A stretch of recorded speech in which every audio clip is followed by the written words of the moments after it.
Hello, my friends, and welcome back. Thank you very much for being with me again today. The Russians caught the Azerbaijanis with a cat in the bag.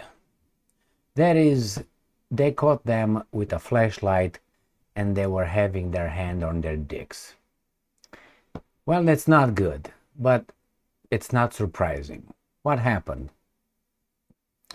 Azerbaijan stabbed Russia in the back by providing Ukraine with a lot of ammunition. Well, I thought the Armenians will be the first ones to stab Russia in the back from the Caucasus, not the Azerbaijani. But it shows here in Sputnik that it is the Azerbaijanis and the Russians caught them. This is the first topic. The second one particular country in Europe calls on the European Union to be ready to fight Russia. And that's not a strong country. Usually are the instigators, and currently the instigators are Finland, Estonia, Latvia, Lithuania, and Poland. Sometimes Czech Republic. These are the instigators in the European Union. So yes, Finland wants the European Union to be ready to fight Russia. Why don't you fight Russia? Well, because we are weak and we eat shit. That would be the short answer. Next topic. The German army reveals expected losses from conflict with Russia. They're just getting you ready to accept the numbers. You know what's next.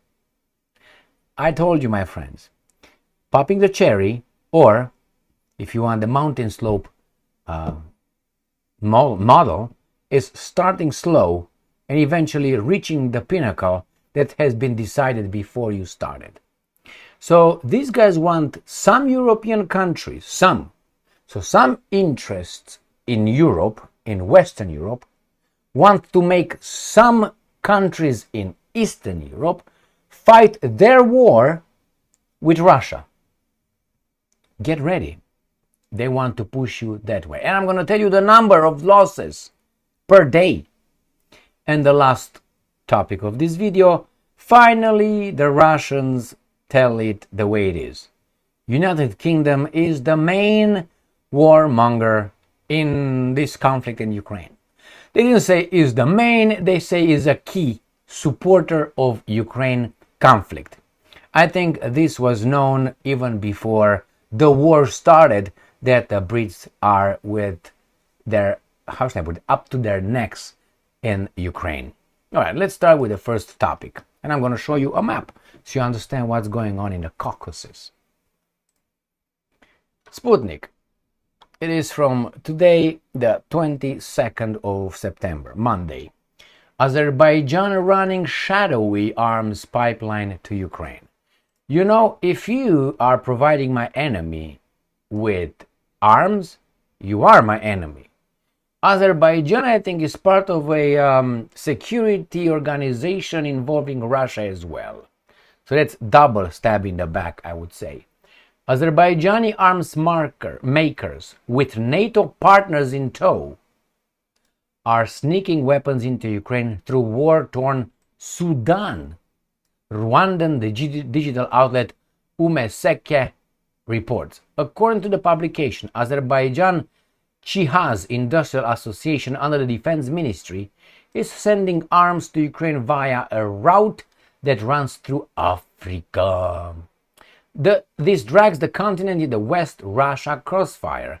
First stop, Diluju, the Azeri-Turkish border.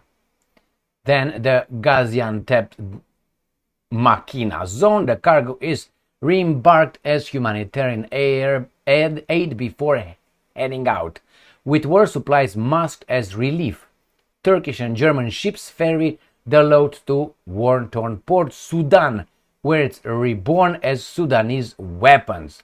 Then Swiss Mediterranean Shipping Company sails to Hamburg, the final stop before the arms roll by land into Ukraine. So where is that? Let's see.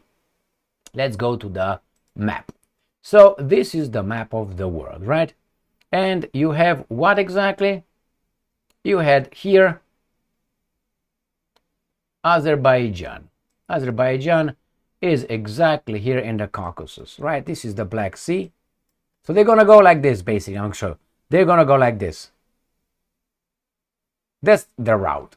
So from Azerbaijan, which is right here in the Caucasus, they go in Turkey, they said, right? They cross into, somehow gets into Turkish, and somehow these guys claim that from Turkish somehow it goes to Sudan. No, where the hell is Sudan in Africa? Let's see. Sudan, where are you? Zipi kipi kaparoka makazaka pakalaka hupalupa, and Sudan is, I can find it. So where is Sudan? Let's exactly here, Sudan. So somehow the transport, I'm guessing, goes through Azerbaijan, Turkey, goes through here, goes to Sudan. From Sudan continues right here, and they go around probably the whole thing here, or either go this way, or they go back from Sudan through the Suez Canal, go back into the Mediterranean Sea, and then they go nicely to the Gibraltar, go around Spain, go right here to Hamburg. Where are you, Hamburg? Right there. And from here, clippy tsippy, go to Poland, Poland, go to Ukraine. So again, Azerbaijan, Turkey, Sudan. I don't think they go around Africa. I think from Sudan they go back through here, it's shorter, and then go through here, end up in right here in Hamburg, Poland, Ukraine, right here, and they go against the Russians. So this is what the Azerbaijanis do. The aim could be simple: throw Russia off balance. All right, so here it is. Next one. Azerbaijan checkmates itself by souring ties with Russia. So the president of Azerbaijan, Ilham Aliyev, he was very eager beaver to go to Washington together with his MI6 counterpart from Armenia, and they signed a peace treaty or something in front of Trump, the great peace maker. Not Putin was incapable, Trump did it. All right, and then as well, Azerbaijan gave, I think, the Americans some rights over there, where actually the Russians are trying, and have building a north-south corridor towards Iran and the south. So Azerbaijan either plays the role of a Trojan horse, Russian Trojan horse, into the west, or really they are backstabbers, or maybe they just follow their interest. The problem is, you follow your interest, and then there are some consequences. I don't think the consequences will be okay, because the Russians see this as a declaration of war. Listen to this right here. By arming Ukraine via Sudan, Azerbaijan has edged into open confrontation with Russia. Azerbaijan has already entered into confrontation with Russia, and a local Cold War is on the way. I don't think it's going to be a Cold War. I think it's going to be a hot war. Got it? So remember, where is Azerbaijan? Right here in the Caucasus. I thought Armenia is going to be the one, but hey, they don't have Georgia. So it seems like in Azerbaijan to get to Turkey, how do they get to Turkey, I wonder? They must cross Armenia somehow. They can't go through Iran. They can't go through Georgia, so they go through Armenia. All right. So this is it, my friends, Azerbaijan. But here, let's look at this strong country of Finland. Finland calls on European Union to be ready to fight Russia. Why don't you fight it yourself? Because we're weak and we take a shit of being so afraid. Yes. We talk about, Second World War and what you did to the Russians, and eventually you lost territory. So you lost. You didn't lose the entire territory, which is a great win, but eventually you lost territory. So it means you kind of lost. But nevertheless, not at the extent the Soviets obviously hoped. Any security guarantees the West gives Kiev must carry weight and deter Moscow. And this is what you need to know. Western European countries must be ready to fight Russia if they offer security guarantees to Kiev as part of a potential settlement of the Ukraine conflict. That means if the Russians allow NATO troops to be in Ukraine, which by default is a no-no, if that happens, let's say we are imbeciles. Let's say we go full retard, okay? Yes, we're going to allow NATO to enter Ukraine as a peacekeeping forces, something that we said we entered the war in Ukraine for. Okay, right? You understand? That's a no-no. But let's say that happens.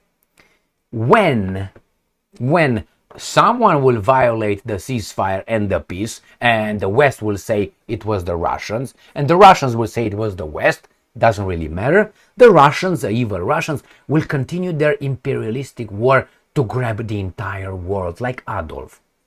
All right? And when they're going to try to do that, you, the Europeans, have to fight the Russians. That's what the Finnish president says. You're ready. Once you're going to be deployed there, you got to fight the Russians. Will you? And for what? For your freedom, democracies, your values, your pink hair, your bowless man, and all that. And the sturdy immigrants are going to take care of your women, if you know what I mean. All right, let's go to the next one. How the Germans are preparing the narrative. Russia Today. German army reveals expected losses from conflict with Russia. Officials in Berlin has repeatedly spoken about the need to prepare for war. Indeed, while Moscow has denied any aggressive intentions, the German armed forces would expect to suffer 1,000 wounded soldiers a day in the event of a conflict with Russia. You see that? 1,000 wounded soldiers a day. Remember, this guy said the German armed forces would expect to suffer, not NATO. It's Germany. All right? The conflict with Russia. According to the head of the Bundeswehr medical service, Moscow is repeatedly denied, and it's not over. Right there. The Bundeswehr would also need German hospitals to allocate some 15,000 beds for it, as soldiers would be mostly treated in civilian medical facilities after evacuation. Got it? They already got it prepared. And look how the Ukrainians report this, the same piece of news. New Voice of Ukraine, right there. German army says NATO-Russia war could see 1,000 wounded daily. Well, I thought it was the Bundeswehr. Bundeswehr is the defense minister of Germany, right? So, no, the Finnish, where is the Finnish? Right here. So the Bundeswehr will need German hospitals. Bundeswehr says what? Right there. The German armed forces would expect to suffer, not NATO, right? All right, let's see what this guy, and with these guys, you lost already. You got her in the team, you lost 100%. Bring them on. Look at this guy. They didn't want to show this guy right here, but I'm going to show you his right side of the face. All right, this right here. You're going to fight the Russians in bed, maybe. All right, you need a good eye. Anyway, let's move on. In the event of potential war between NATO and Russia, you see, they all want NATO to fight Russia, not individual countries. The German army estimates it would have to treat about 1,000 wounded soldiers per day. They didn't say that NATO and Russia, did they? They didn't say, they said German. Nevertheless, what they are doing here, they are preparing for you to get ready mentally to fight the Russians for your freedom, your way of life and values and all that. And let's go and finally reveal what the Russians knew from the very beginning but did not want to disclose this. Kremlin labels United Kingdom a key supporter of Ukraine conflict. The comment by spokesman Dmitry Peskov follows US President Donald Trump's visit to London last week. The Kremlin has branded Britain a leading force among nations seeking to prolong the Ukraine conflict and obstruct a peaceful settlement brokered by the United States. And I'm quoting what Peskov said. The United Kingdom is one of the leaders of this pro-war camp. He said, the coalition of the willing, which includes, apparently referring to the so-called coalition of the willing, which includes France, Canada, Poland, and other nations supplying Kiev with arms, funds, and diplomatic cover. He added that Trump was, and I'm quoting, probably told a lot about their plans to keep putting pressure on Russia, including through what he called illegal sanctions. Well, I think this is a well-known fact that Mr. Bozo, then the Prime Minister of Great Britain, Boris Becker Johnson, showed up in Kiev and told those guys, you need to fight. That's why we're paying you. And Zelensky said, Shalom, we will. Thank you very much for being with me again today.